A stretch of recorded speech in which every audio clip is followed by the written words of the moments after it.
For this big show and tell, we're doing something a little different in that we are bringing hopeful memes to each other. So, Crimson, what meme you got for me? Oh, I had several, but I would like I can to see. start with my favorite, which is David from Schitt's Creek. Oh, Okay, yeah. well, that's really encouraging. And I know it's kind of in smart ass tone, but isn't it adorable? David is just like the best. One of the best characters of all time. Oh, One of the it best was characters great. of all time.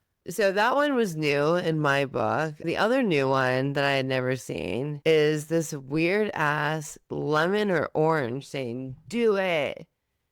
And I picked that It one looks because like. it's creepy. No one's getting encouraged from that. It is sending a message of terror, I think. I think it's horrifying. And then my favorite is The Great Gatsby, Leonardo. You're awesome, and you know it. I send this one all the time. This is my go-to when people are down.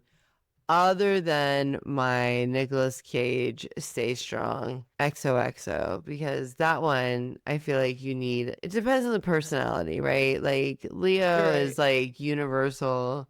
Nick Cage, you get if I know you well enough and think you're cool enough to handle what I'm dropping. Well, thank you for sharing your encouraging memes. Go So, get him, Tiger.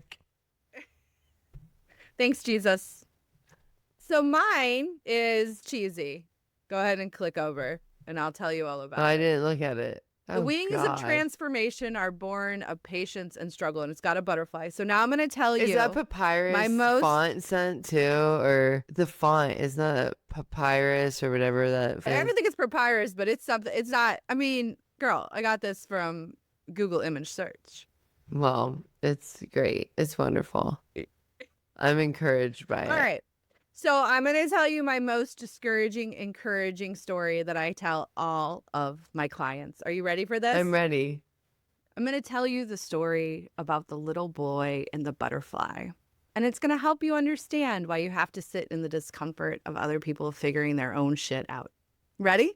Ready. Once there was a little boy who was lucky enough to get a caterpillar, and he watched his caterpillar build his beautiful cocoon and start the transition to become a butterfly. Now, the boy was in a classroom where there were other kids with caterpillars that were getting ready to break out of their cocoon and become butterflies. But for some reason, the boy's cocoon was slow. It was slower. And so he worried about the butterfly, and he wanted to make things easier for the butterfly. And so he thought, maybe I'll just peel the cocoon back and that will help the butterfly.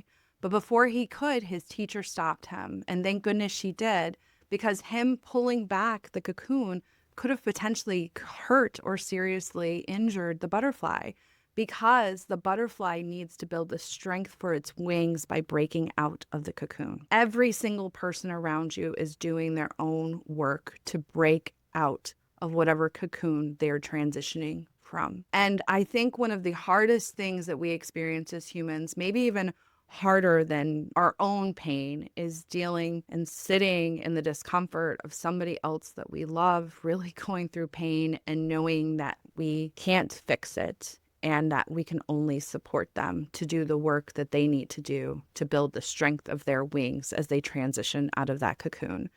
And I think a lot of us find ourselves in situations where we're wondering, I just want to make things better for them. I just want to fix this. I just want to take it away. But I know that by doing so, I take away a large part of their agency and their growth. And so it's important to learn how to sit in that discomfort and to let the caterpillar in that cocoon transform in its own pace at its own time, regardless of the discomfort that it causes you. That's actually one of the best and most important ways that we can love one another. And so I love the idea of the butterfly's wings being born of patience and struggle. I think it speaks so clearly to what we have to do to support each other. And often our own nervous systems will default to, I want to fix this, I want to take this away, I want to change this. When in reality, the most courageous, loving, supported thing we can do for that person is to sit in the fact that we can't do those things and to support them in finding ways that they can do those things for themselves. And that's my story about the boy and the butterfly. Well, that was a very thoughtful meme compared to what I brought to the table. A thoughtful show and tell compared to my awkward human mouth orange. But I love it. I mean, it's just a different take. I liked yours too. And besides, you had better fonts. Yeah, I mean, that font's pretty rough, but we'll get through it, Lori. We have the endurance for that.